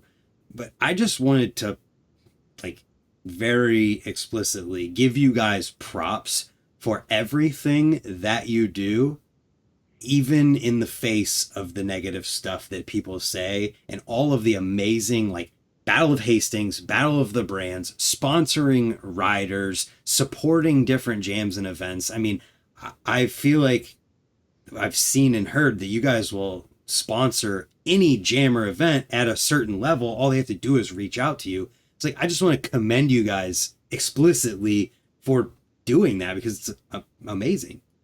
Thanks, man. Yeah, appreciate it. Well, I know we talked about it, but it's important, right? Yeah. It's important. And that jam thing's cool. So there's a form on the website if anyone's watching this and you're doing a jam and you want some free stuff to throw out, fill the form out. We'll figure it out for you. Yeah, it's awesome. It's yeah. And yeah, we don't really talk about that much, but yeah, we do it. Like we always support. Actually, I saw one negative of comment a while ago, or someone shared it, just going, "These guys literally support everything." Like a real. It's like, I'm sorry, man. Like, sorry, dude. And we I don't know. We can't do everything, but we try. We try and support the BM. We've always tried to support the BMX media and riders and local riders, pro riders, obviously events. Like, I don't know. We'll do what we can, and you kind of got to, right? That's what BMX needs, and I think that's the reason a lot of our customers, or one of the reasons a lot of our customers really support us, because we live and breathe it and we support it. It really does feel like, much like myself, BMX is your guys' entire life. Completely is, yeah. Entirely. You don't even know what it would be like. We actually wake up thinking about it. Like your Instagram feed's full of it. Like that's just kind of, that's what you do, right? Yes. And I mean, it's very clear from our interaction that like you guys just wholeheartedly love BMX and you're doing just about every single thing humanly possible in the world of BMX.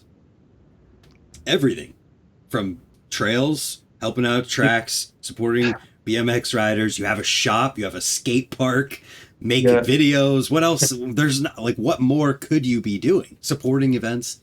There's a lot going on. There is you put it like that. There's a ton going on. We're trying. Like, we'll find something else to do as well. But it's amazing. And it's good. And BMX fucking needs people just to do everything they can, for sure. And there's a lot of people doing stuff. And most people are, like you said, most people are. Yeah, I'm not saying anyone isn't. I'm just trying to like make people realize everything that you guys are doing, because you're literally doing like everything you could possibly do. And I mean, you told me before we started this, you're in Van's office, Van Homan. Like you guys. So Van moved to Louisville a month ago, something like that. A couple of months ago. Yeah, like end of October. So like this is like just the office sort of space in the warehouse, right, in Louisville. And this was an empty room, and Van's just painted it. What is this? I think it's aqua teal or something. And he's put up all his covers behind us. So like a bit of a shrine to himself. It's pretty cool. So like he's going to be doing he'll do product videos and stuff in here once it's all set up. But it's just the quietest. It's freezing cold, but it's the quietest room in the warehouse. Yeah. So we perched ourselves in here. Well, what I was getting at is like, I mean, Van is like everybody's hero, and you guys gave him an outlet and you're helping. Like, he has a job at Source. It's weird, super weird for us though, because like I remember we were sat in the church shop one time, and Van was on a fit trip in the UK. And I think he was doing a shop stop, or he was dropping in for whatever reason. we were kind of nervous to meet him. You know, it was like Van Homan. We'd grown up watching his video parts. Yeah, and yeah. I remember the first Battle of Hastings was the same. Like, we'd met him that one time, but Garrett picked him the day before the contest, the first ever one, Battle of Hastings, and we're like, oh my God, Van Homan's coming. We were so stoked. Yeah. And we ended up drinking with him quite a bit that weekend because he's just a cool dude to hang out with. So yeah, it's just kind of come full. But he full stayed. circle He that stayed, now right? So works he in. came to the Battle of Hastings and he stayed on extra like a few days after Battle of Hastings, and we was just hanging out for a week, and we sort of got to know each other. And then I think the second year he did the same and stayed in Hastings for maybe like longer, a few weeks or a month. Yeah, he was at karaoke and stuff all the time. Oh, he like. loves a karaoke. But like, yeah, we're just hanging out and got to know him, got on really well, and we just sort of kept in touch. And he's been doing stuff for us, and then obviously the Olympics, and we sort of like, you know, he went and did that for 18 months in Paris, and then he sort of came back, needed something to do. He's probably going to do the, well, he doesn't know, but like maybe he'll do the LA Olympics. We don't know, but Yeah. He doesn't know. No one knows. But yeah, it's just good to have Van around. And the idea was, I guess, originally the idea with the product stuff was, it's weird writing a review. You can write a description, but it's weird writing a review for a product from the person selling it. And we sort of wanted Van just to, I guess his brief was like, BMX does a bad job of it explaining products, I think. Yes. So it's like, we sort of, his brief was explain what it's good for. Like, all products are good, right? If you read a description of product, they're all like good. Like, there's not bad stuff, but it's like, what is it for? Like, you know, for instance, like, oh, you want a really good pedal for pedal grinds, or you want a certain peg, or why are big bars better than small bars, or vice versa, right? Do that aspect of it. And that's like what he's being on, which I think is pretty cool. Yeah, it's cool. Like yeah, so it's sick. Like, we're here for like you hear some banging in the background. So we're revamping our shop at the front of the warehouse, and Van's going to be running that from. We'll open it in a few weeks when it's finished, which is like incredible. Kind of. Yeah. I'm stoked. Like, Van Hoven's going to be here in the warehouse. Obviously Keith, and there's like 5-6 Wendy and 5-6 riders here who we had a shop. We obviously had a shop they were running before, and I don't know. It's just I don't know. We're surrounded by a good crew of people wherever we go. It's good. It's yeah, we're stoked. Yeah, and I mean, on the subject of the product overviews and things that you guys do, I mean, the YouTube channel, you guys, I've loved what you guys have been doing, because you essentially started to make Source be a little bit of a media outlet, in that you're giving people information about these products. You're doing bike checks with a crap load of different riders from all over the whole world. Like 100 or something, I think. Like, I swear we filmed that many now. Yeah, So that's awesome. And then now you've been doing these games of bike, and it's like, you guys are doing what I've been saying for years that BMX media could be doing and should be doing, and just creating these things for people to enjoy and watch. And I've really enjoyed watching it myself. Like, at first I saw it and I was like, holy crap, they hired Van Homan to make the kinds of videos I make on my channel. And then it was like, well, it's still kind of different, and it doesn't matter because there's room for everyone on YouTube, and it's awesome. Yeah, and yeah, it's thanks for a start. Yeah, but I tell you, it's definitely, since magazines disappeared, there's less product information, or even catalogs. We used to explain like buyer's guides or whatever in catalogs, and we all learned product information from magazine reviews and testing, and that just doesn't exist anymore. And it's kind of hard to explain. Like, you can try on a website, but it's nice to have that kind of third party ride evaluate, like validation, like for you, like if it's you or Van Home, or there's others that do it. And it's like, it's quite hard to find. BMX is not good at explaining to new riders what products are and what they do. Yeah, I don't think. No, it's not. It isn't. And like, the why should you have a shorter crank? Why should you run a fat seat over a slim seat, or whatever it is? Like, yeah, why? We spent a lot of time on that stuff. Like, that was all. That was one of our things. Was like, how do we make? Obviously, we had a shop, but we're like, how do we make a website as good as a shop? And so we've done buyer's guides, the bike builder where you can assemble stuff and it won't let you choose like things that aren't compatible with each other, and it'll tell you the spoke side, which was a ton of work and effort to make. It's because compatibility is a nightmare. I can assure you that sucks. Oh, that, yeah. That was the worst job I've done for a long time, figuring that out. I believe it. And even like the live chats, we got like 6 BMXers who worked for us doing live chat. It's not quite 24 hours a day, but it's pretty much every hour you'd ever be awake in the US or Europe. So like we spend a lot of effort just trying to make BMX easier. And a lot of the time it's just riders or parents going, will this free coaster work with this? Or what size do I need for this? Or, why would I get a top load stem instead of whatever? And it's quite hard to, we try hard to kind of provide that information because it's not readily accessible. What does oversized bars mean? I think they've just done a bad job, right? Like BMX done a bad job of all this stuff. Oh, I mean, even when you just look at things like tire size and how it's not consistent through any of the brands, some 24 millimeter cranks mean something different between BMX and other types of cycling, and so many different things like that.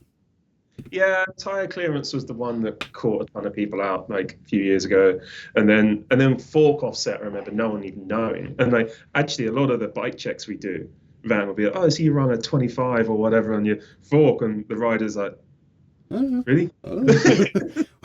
When I made that video, fork offset explained, I had to make that video twice, I'm pretty sure, and just it's very easy to understand, like, logically in your head of what these things actually mean, but the way that they're measured and the way that things like trail work makes zero sense at all until you like become a freaking mathematician. Like, well, right, it makes sense on a drawing when you're writing arcs of angles, but just saying that stuff's nuts. I mean, racing's even worse. Like, I don't even understand some of the crazy dropout. I mean, we won't get into it, but some of the crazy dropouts and stuff they have on race frames there on disc brakes is mad. Like an alien language, more like a road bike, I guess. I guess a lot of that comes from road bikes because for some reason everyone's arguing over the size of a bottom bracket, and we're talking like a few mil here and there, and whether it's threaded or not, and it's a nonsense essentially. But it's but it comes from road cycling because I guess they're all fighting to get a patent to have the best bottom bracket, and then that translates down to racing, and then obviously because it's racing, someone goes, this bigger bottom bracket makes you faster. And then there you go. Yeah. It's mad. We've done a good job in freestyle of simplifying the bike. For sure. Yeah. Yeah. So there's something I've been thinking about this whole time that I think would be a funny little thing we could do. Because I know there's people who are going to watch this and be like, why didn't you ask him any of the hard questions? Or you didn't press these guys? Or I'm a troll. Is there anything in your guys' mind that like we should have talked about or we should talk about that would satisfy someone who would think that you were being pressed? I don't know. That's probably more for you, I guess. Yeah. If we say it, we sort of nullify the. All right, I'll think then. Right? I'll think. I mean, we don't really see that. Honestly, that doesn't feel like we. People can always ask us stuff. Like, we're pretty open and honest always. But I don't know. I don't feel like like I say, our conscience is really clear. Like, we feel like we do good stuff, and I guess if people read negative stuff occasionally, just ask who that person is and why they're asking it. Like a lot of the people that do say stuff have an agenda of some kind. Yeah, and I mean, we talked about the restructuring thing, we talked about the merger thing, we talked about the margins thing. I guess the only thing that I feel like people talk about that we haven't really said anything, and you kind of covered it, is it's like the small bike shop thing and like how Source can affect those. And in my eyes, yeah, it sucks. But, and I don't know if I've ever said this publicly, but I feel like it's a lot down to like the shop in doing a good job in reaching their customers to be able to sell things. And I think we think about this all the time. Like BMX shop is a hard business, right? And I think we've done it. BMX, for a start, has so many products, so many SKUs that we can't carry them all. The brand that makes them can't carry them all. Like some handlebars, signature handlebars, coming over 30 different options. Like it's mad. A profile hub, like if you add it all up, it's definitely over 1,000 options you can have. Oh man! Right? If you think like left, right, 8, probably 10 colors, and there's like 4 different axles, like six or seven sizes of driver, whether they're Thai or Chroma, and then once you do the math in that, you're into an astronomical number. Yeah. So what we're saying is like a BMX shop can never carry everything. We knew that. Like as a mail order, we can't carry everything, but we can do a lot more because we have more customers. So as a BMX shop, you're never going to be as good as an online shop in terms of selection or anything. All you can do is grow your local scene and offer a really good service to those guys locally. And I think it's possible if you're really motivated, and especially if you live in an area with a lot of riders or a big catchment area. Yeah. But a BMX shop, it's just a hard business. And I think that's one of the things I guess we've got is that, and we've had this over the years, and other people have had it, not just Source, that it used to be the mail orders killed BMX shops, and then it's e-commerce has killed BMX shops, or Source has killed BMX shops. I think the honest truth is shops have just become less viable over time, not just in BMX, but in everything. In Technology's general, just changed, and it's a stupid argument to say that we or other mail orders have killed shops off. The fact is, it's not viable, and the brands know that. The brands now all sell direct, because a BMX shop cannot carry every product from those brands. It has to offer something different, and I'm not sure what the answer is, but. Yeah, I'm with you on that, and I think you're definitely onto something there. And I guess a way to make sense of that would be to think about like the order of how viable a business might be in accordance to its size. And think 10, 15 years ago, you think these brick and mortar stores like BMX and bicycle shops were already lower on the list of like being viable, and now you bring it to 2025 where everything is D2C and everything is online and there's a million places to buy from things. Well, you're making that list even like smaller, and the things that were towards the bottom already are becoming less and less viable unless you're one of those like, and we have to shout out how amazing these core bike shops are that exist out there and that are BMX focused, because they are doing things for the community, and they're making it, they're giving the people a reason to buy for them to keep them in existence. Yeah, the good ones are, and that's for awesome sure. when you want them to. There's a few that don't do anything. They just pay themselves, and they don't have any, in which case they don't have that viable business. Yes. But there's so many good shops out there, and they're cool, and like we're fully into them. We always have been. I guess sometimes we get like I guess sometimes us and the big guys, not just us, but they'll be like, look at these guys, they're selling it for less than I can pay for it or whatever. We literally obviously would never do that or try and do it, but we get off. Sometimes we buy stuff like last year, all GTs were half price. That sucked. We didn't want to be selling GTs at half price. Like we got the email through and we're like, oh man, like we've got tons of bikes in stock to sell at Christmas. But now that's come from nowhere, the half price GT deal, which everybody ended up doing. We're like, we can't not buy them because they're there. Like they've already bought them. Mm-hmm. Someone's going to buy half price GTs and we're going to sell less. So we have to jump on that. So I guess like sometimes we get caught up in like a price thing where it's not. It doesn't come from us, right? A lot of those prices doesn't come from us. Like you're saying, someone called us up and say, I need to shift all this stuff. Can you take them for 10 cents on the dollar or whatever it is? Mm-hmm. It's just like, yeah, sometimes we do, sometimes we don't. Or they offer it to everyone. It ends up half price on everyone's website. And I guess it's easy to complain about if you're a store and you've got a couple that you paid full price for, but that's sort of it. That's retail, and it's been that way for forever. You know, it's not as a BMX. Our goal is to offer a really good service and have a huge range and do tons of good marketing. It's never to undercut or to lose money. That's not anyone's goal, obviously. Mm-hmm. It's like one of the things that sometimes comes up. Actually, like I think everyone's goal would be. I mean, in an ideal world, you match the whole of BMX manufactures exactly what sells, and nothing's ever discounted, and everyone makes money. But when you've got tens of thousands of SKUs being sold worldwide, and you have to order 6 months in advance, that's just not possible. Yeah, it's impossible. No matter what, it'll never work that way. No way. Man.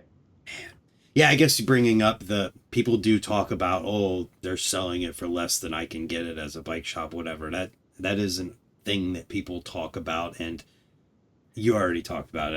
I didn't Yeah. think about it. Sometimes I think some of the distros, or especially some of the smaller ones, they'll kind of sometimes. We've had this before, which is nuts. That like there's a bunch of frames. This was in the UK. There was a bunch of frames that distro or the brand wanted to clear. They were on to us for ages, getting lower and lower in price. And they're like, okay, we'll take them. There was like through 200 frames and they were under half price. So we took them. And then we heard from a friendly shop that the sales guy was going, the shop was complaining to the distro. And the distro was like, yeah, those guys suck, selling it and undercutting you. I'm like, you fucking sold them to them. Oh, that sucks. Yeah, we've had that a few times. It's not happens. just once. Like, So the sales guys sometimes kind of use us as a bad guy when half the time they, we're helping them clear stuff, or we took a punt on a new product and we went and bought 50 of them thinking it was going to sell 6 months ago and it didn't for whatever reason. And you can't just sit on that product. It has to go. yeah. Well, it happens when you buy a signature part and then that rider leaves that team. That happens often too. And you're just like, oh yeah, no one's going to want that seat anymore because he's riding for someone else or whatever it is. So that happens too. But then on the flip side, this doesn't happen that often. Yeah. We had an email yesterday from someone in Taiwan. I won't mention the brand, saying we have 2,000 seats, $4 each. And we're like, we said no. But someone will buy those seats at some point and they'll be cheap as hell and it will ruin the seat market for a while. Yeah. And I don't know, like we all wish that stuff didn't exist, that we're not in business to be doing that, but sometimes it does. Yeah, that's one thing that really does suck with the whole GT thing and all of that, is that like they're fire sailing these things, and until you have the realization that buying that fire sailed thing means you're not buying it from someone who's still in BMX, you don't understand the impact of it. But that is real. When you buy it on a fire sale from somewhere else, you were taking away, if you were even going to buy it from an actual company. Yeah, and we actually said no to all that fire sale GT P&A, but I've seen it on other people's accounts. Like it's going to be there and it will affect everyone's sales for a while. Like it sucks. Yeah, and I mean, it's just kind of an unfortunate reality of the world that we're living in right now. And yeah, they're not exclusive to BMX, these problems. So right. This just happens in every industry. So it's how the world works, I guess. It is. And BMX is particularly hard because there's just so many SKUs. There's so many parts. There's so many brands. So a percentage of them ends up getting blown out. It's going to happen, yeah. And it happens everywhere. I mean, anything that you do as a person, like you go to buy something, you can usually find it somewhere for cheaper than somewhere else. It doesn't matter if it's BMX or I'm thinking of like fishing or other stuff like that. You can find those fire sale deals most of the time. Yeah. That's crazy to think about, but it's where we are, and I don't want to dwell on that stuff because BMX as an activity and something that we all enjoy doing is far and away the best it's ever been. I'm not going to stop beating that dead horse because that is real. Yeah, and I think it is important, like to say that it's not all doom and gloom in BMX. Like it really isn't. Like right. It's awesome. Like it really is good. Like there are probably more riders than there's ever been actually, and like there's some sick stuff going on with some comps and exposure. Like I say, participation I think strong, and there's some worldwide issues affecting everyone who's got a business basically at the moment. And like I said, people just like to get down on it or catastrophize what's happening. And I don't think it's good for BMX to keep shouting how bad it is, because it isn't, right? No, that's kind of the heart of what I've been trying to do lately with my channel, is like I'm trying to talk about potential ways of thinking about things and things that we could be doing to just try and finally take the roller coaster and slow it down to be starting to go back upward. Yeah. And look, we'd all like more events, and for everyone to earn more money and do more trips. Like it can always be better, and I think there's a lot of people working towards that. And I don't know, it's going to be tough. It's definitely tough, but it's there's a lot of reasons to be positive at the moment. Yeah, I mean, you guys are opening a new shop in Louisville, and I'm kind of changing it, but yeah, we've had it for a while. But yeah, it's going to be cool. It's going to be a good one. I won't ask this until we stop because if the answer is no, I don't want people to know, but I think it could be cool. There might be something cool, guys. But anyways, is there anything more that you can talk about for the future and things that might be coming up? Not really. There's nothing set in stone, really. Like we're always thinking about like comps and new stuff, and we want to do, like, we've been wanting to do some more stuff stateside, like competition wise. So we're working on some ideas. Nothing set in stone. Like all this stuff takes a little while to get off the ground too. So I guess watch this space on that. But yeah, there's nothing I could tell you because we're not that far yet. Yeah, we're not ready to go. But yeah, there's a few things with events definitely, and content that are in the pipeline. Stuff, yeah, and then Battle of Hastings is all good this year. The qualifier date, I'm going to get it wrong, but it's sometime in July. And then the main event is the usual weekend, the second weekend in September. Can you talk to me about this qualifier thing? Because I had someone in my DMs that was complaining as if Battle of Hastings is like a totally invite-only thing, but you just said qualifier. Well, the qualifier is in the UK. That's the only thing. So you have to travel to it because it's at the Source Park. And Okay. it's there. So there's a qualifier and the winner becomes the captain of one team. So we've always done that. But at the same time, we don't pick the riders for Battle of Hastings. We pick the captains between us, Creasy, and Akeem. And obviously some of them are last year's winners. And the captains pick the riders. They pick their team. Yeah. Pick whoever they want. So it's not like simple session or whatever that you can, there's 100 riders in it. It's obviously 32, but I think a lot of riders have kind of come up through it because like the pro riders kind of see people coming up and they want to give people a chance. So yeah, that's how you get in, I guess. Right on. Yeah, it's awesome that can work that way. That's cool. And everyone's welcome to come to the qualifier, and we've had people travel from the US, Japan, all over Europe. Like, yeah, it's cool. One day I will make it to a Battle of Hastings. One day.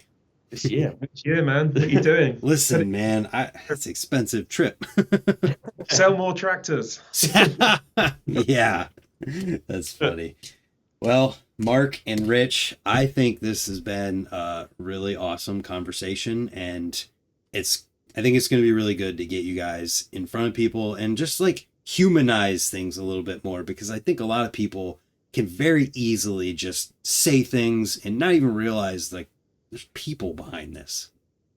Yeah, no, that's a good point. I think that, and thanks for asking us. You're the first person that's asked us to do a podcast, and we're stoked to do it. And yeah, like it's good. It's good to talk. Yeah. So I appreciate you guys. Everybody knows where they can find Source and things of that nature. If you guys have Instagrams you want to say, go for it.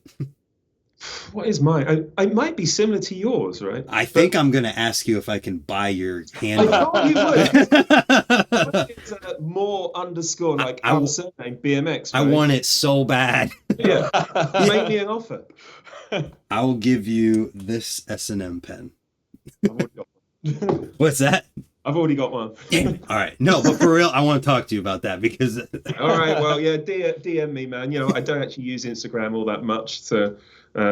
That's funny. Maybe there's a deal to be done. We can figure that out. Make better use of it. What's yours anyway? Brant_Moore. That's one word for me. Well, yeah, definitely can't swap, but that's too funny. Yeah. Anyways, guys, I appreciate your time, and don't hang up when I say goodbye to everyone else, but thank you. Appreciate it. Thanks, Brant. That's awesome. Thanks, man. Yes. Have a good day, everyone.